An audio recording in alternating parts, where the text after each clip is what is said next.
రాజులకు రాజు ప్రభులో ప్రభు అయిన యేసుక్రీస్తు నామమున మీకు శుభములు. ఈరోజు దేవుడు మనకు అనుగ్రహించిన వాక్య ధ్యానము ప్రవక్త అయిన యెషయా రాసిన గ్రంథము 2వ అధ్యాయము 11వ వచనము. నరుల అహంకార దృష్టి తగ్గింపబడును, మనుషుల గర్వము అణగద్రొక్కబడును. ఆ దినమున యెహోవా మాత్రమే ఘనత వహించును. ప్రియులారా, ఈ వాక్య ధ్యానాన్ని మనం పరిశీలించినప్పుడు దేవునికి చాలా కోపం పుట్టించేది నరుల యొక్క గర్వము, అహంకారము. ఎందుకంటే దాని ద్వారా వారు నాశనంలో పడిపోతూ ఉంటారు.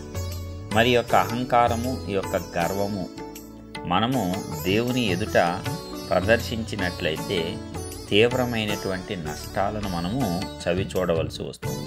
కాబట్టి ఏ ఒక్క నరుడు కూడా దేవుని దృష్టిలో అహంకారాన్ని కానీ గర్వాన్ని కానీ ఉంచుకోకూడదు. అందుకే ఏమాత్రము అవి వచ్చినా సరే వాటిని మనంతట మనమే అణగద్రొక్కుకోవటం అనేది ఎంతో మేలు.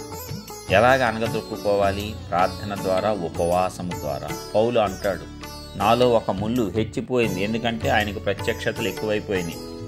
అందరికంటే, శిష్యుల కంటే అత్యధికంగా సువార్తలు రాసేస్తున్నాడు, అందరికీ ప్రకటించేస్తున్నాడు, సంఘాలు కట్టేశాడు, 3వ ఆకాశానికి కొనిపోబడ్డాడు, అద్భుతాలు చేసేస్తున్నాడు. యేసయ్య దగ్గర శిష్యరికం లేకపోయినా శిష్యరికం చేసిన వారికంటే అత్యధికంగా చేస్తున్నాడు. కాబట్టి ఆ గర్వము, ఆ అహంకారము, ఆ హెచ్చు, ఆ అతిశయము అనేది అతనిలో మానవ రూపంగా ప్రవేశించింది. అయితే దాని నిమిత్తం ఏమన్నాడంట? ముమ్మారు ప్రార్థన చేశాడు. ఒక ముళ్ళు వచ్చేసింది. ముళ్ళు అంటే ఇంకేదో అనుకుంటారు, కాదు, అక్కడ అహంకారము, ఆ గర్వం. ఎందుకంటే అతను సాధించిన విజయాలు అలాంటివి. అంత గొప్పగా దేవుని కోసం ప్రాణం పెట్టి సేవ చేశాడు. కాబట్టి మానవ రూపకంగా అది వచ్చేసింది. కానీ అది కూడా ఉండకూడదు. అంత చేసినా దేవుని దృష్టిలో మిగులు అల్పమే. ఆయన దృష్టిలో తగ్గించుకొని సమస్త మహిమ, ఘనత అలాగూ చేయాలి. మరి మనము ఏ రీతిగా పౌలులాగా సేవ చేస్తున్నాం దేవునికి? మరి మనలో పౌలుకే అంత అహంకారాన్ని తగ్గించుకొని గర్వం రాకుండా ముమ్మారు వేడుకొని ముళ్ళు తీసేయమని ప్రార్థన చేసుకున్నప్పుడు మరి మనము ఏ రీతిగా ప్రార్థించుకోవాలో ఒక్కసారి అందరూ విశ్వాసులు గమనించుకోవాలి. పౌలులాగా అన్ని పత్రికలు రాశామా? పౌలులాగా అన్ని కష్టాలు అనుభవించామా? ఒక చోట పౌలు చెప్తాడు, 5 మార్లు 1 తక్కువ 40 దెబ్బలు తింటిని, రాళ్ల చేత కొట్టబడి బయట పారవేయబడిని, సముద్రంలో ఆకలితో, దప్పులతో, దిగంబరత్వంతో, ఇవన్నీ చెప్తాడు. తిని లేక ఉండి అన్ని రకాలుగా. అయినా సరే బ్రతుకుట క్రీస్తే, చావైతే లాభం అనేటువంటి స్థాయికి వెళ్ళిపోయినటువంటి వ్యక్తే అంతలాగా తగ్గించుకొని ప్రార్థన చేసుకున్నప్పుడు మరి కొంచెం కొంచెం సేవ చేస్తూ, కొంచెం కొంచెం వాక్యం చెప్తూ, ఇంకా ఒక అద్భుతం కూడా చేయకుండా, ఒక కుంటివాడిని కూడా లేపకుండా, ఒక వస్త్రపు చెంగు తగిలి కూడా ఎవడూ స్వస్థత పొందకుండా ఉన్నటువంటి మనము ఇంకా ఎంత తగ్గించుకోవాలి?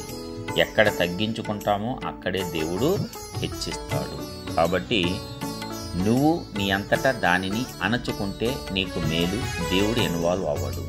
ఒకవేళ నీవు ఆ అహంకారాన్ని, గర్వాన్ని తెలిసి కూడా తెలియనట్టు నటిస్తూ దానిని ఏమాత్రము ప్రార్థించుకోకుండా, దీనత్వం కోసము, వినయము కోసము నీవు ఏమాత్రము ప్రార్థన చేసుకోకుండా నీ స్వనీతితో ఉంటున్నావా? ఎవరు అనగదొక్కుతాడంట? దేవుడే. ఆ దినమున యెహోవా మాత్రమే ఘనత వహించును, మనుషుల గర్వము అణగద్రొక్కబడును. అణగద్రొక్కేవాడెవరు? దేవుడే. అహంకార దృష్టి తగ్గించేవాడెవరు? దేవుడే. దేవుడి చేతిలో పట్టమెందుకు? నీ అంతట నీవే సరి చేసుకొని, ప్రార్థన చేసుకొని, కావాలితే ఉపవాసం ఉండి తగ్గించుకొని, వినయంతో దుఃఖపడి తగ్గించేసుకో. నీకు మేలు. దేవుని చేతిలో పడితేవా ఏదో ఒక రీతిగా మారుస్తాడు. అప్పుడు కొన్ని కష్టాల ద్వారా, శ్రమల ద్వారా, భయంకరమైన అనుభవాల ద్వారా వెళ్లాల్సి ఉంటుంది. నరులు ఆశీర్వదింపబడకపోవటానికి గల కారణము వారిలో ఉన్నటువంటి అహంకారమే, మనుషులకు ఉండే గర్వమే. కొంచెం వాక్యం బోధించడం వస్తే చాలు గర్వం. కొంచెం పాటలు చక్కగా పాడే గొంతుకు దేవుడిస్తే చాలు గర్వం. కొంచెం ఎవరినన్నా మందిరానికి రప్పించగలిగితే చాలు గర్వం, అహంకారం. దేవుడు అన్నీ చూస్తాడు. కాబట్టి చాలా జాగ్రత్తగా ఉండాలి. తగ్గించుకో. వినయము. దేవునికి హృదయపూర్వకంగా సేవ చేయి, మనఃపూర్వకంగా సేవ చేయి, వేషధారణతో కాదు. అహంకారము, గర్వం వల్ల వేషధారణ వచ్చేస్తుంది. శాస్త్రులు, పరిచయుల నీతి అదే. అందుకే దేవుడు గద్దించాడు. వారి యొక్క అహంకారాన్ని, వారి గర్వాన్ని చూసి అన్నిట్లో ప్రథమం కావాలి, మాకే ప్రాధాన్యత కావాలి. ఇలాంటివన్నీ కూడా ఆ శాస్త్రులు పరిచయుల యొక్క నీతది. దానిని దేవుడు ఏమాత్రమూ హర్షించడు. దేవుని ప్రకారం, ఆయన చిత్త ప్రకారం వెళ్ళిపోతూ ఉండాలి. తగ్గించుకో, నిన్ను నువ్వు, దేవుడు నిన్ను హెచ్చిస్తాడు. నీ అంతటి నీవు అణగదొరుకుంటే మేలు, లేకపోతే దేవుడు అణగదొరికితే చాలా శ్రమల ద్వారా ప్రయాణం చేయవలసి ఉంటుంది. మరి ఈ వాక్యం ద్వారా దేవుడు చక్కగా మాట్లాడాడు కాబట్టి తగ్గించుకుంది. ఎందుకంటే ప్రతి ఒక్క మనిషికి దేనత్వము, వినయము, తగ్గింపు.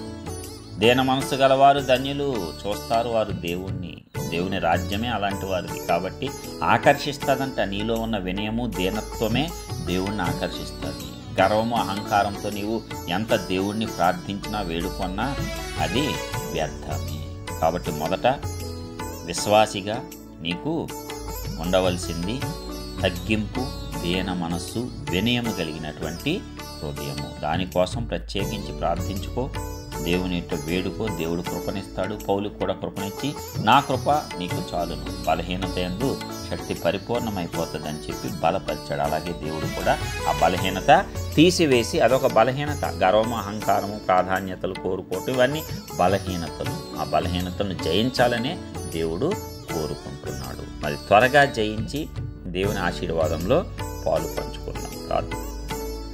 మహోన్నతుడైన గొప్ప దేవ, ప్రియ పరలోకపు తండ్రి, మీ ఘనమైన శ్రేష్టమైన నామానికి వందనాలు. ఇదిగో మరొక నూతన దినమును మా జీవితాల్లో అనుగ్రహించి ఉన్నందుకు స్తోత్రాలు. అద్భుతమైన రీతిలో అవునయ్యా, నీ వాక్యం ద్వారా మాతో మాట్లాడి ఉన్నావు. నరులకు ఏదైనా నాయనా మాకు కొంచెం ఆధిక్యత వస్తే చాలు, ఆ గర్వము, అహంకారము మరి అంతర్లీనంగా ఏర్పడుతూ ఉంటాయి, బలపడుతూ ఉంటాయి. అయితే ఎప్పటికప్పుడు వాటిని తగ్గించుకోవాలని చెప్పి నీ యొక్క భక్తుడైన పౌలు జీవితాన్ని మాకు ఉదాహరణగా తెలియపరిచినందుకు నీకే వందనాలు. మరి ఎల్లప్పుడూ మేము తగ్గింపు గలవారమై గర్వమును అంచుకొని, మా అంతట మేము అహంకారాన్ని తగ్గించుకొని, మా గర్వాన్ని అంచుకొని మరి నీ చేత ఘనపరచబడేటట్లు కృప చూపింది. లేని ఎడల నీవే తగ్గిస్తావు, నీవే అనగద్రొక్కుతావు. అప్పుడు మేము అనేక కష్టాలు, శ్రమల ద్వారా వెళ్ళవలసి ఉంటుంది. అది మాకు వద్దు తండ్రి. దాని బదులు మేమే ముందు తెలుసుకొని జ్ఞానముతో దానిని తొలగించుకునేటట్లు ఉపవాసం ఉండి ప్రార్థన చేసుకొని, మా శరీరాన్ని నలగొట్టుకొని, ఆత్మను వర్ధిల్ల చేసుకొని, అహంకారము, గర్వము తొలగించుకొని, దేన మనస్సు, వినయం గల హృదయాన్ని పెంపొందించుకునేటట్లు ప్రతి ఒక్క బిడ్డను మీరు దీవించి ఆశీర్వదించి, మీ నామాన్నే ఎల్లప్పుడూ ఘనపరిచేవారుగా, సమస్త మహిమ నీకే చెల్లించేవారుగా ప్రతి ఒక్క బిడ్డ ఉండునట్లు మీరే ఈ వాక్యం వింటున్న ప్రతి ఒక్కరిని దీవించి ఆశీర్వదించి మీ నామాన్ని ఘనపరచుకోండి. నజరేయుడైన యేసు పరిశుద్ధమైన నామమున ప్రార్థించి పొందుకొంచున్నాం ప్రియ పరలోకపు తండ్రి. ఆమేన్.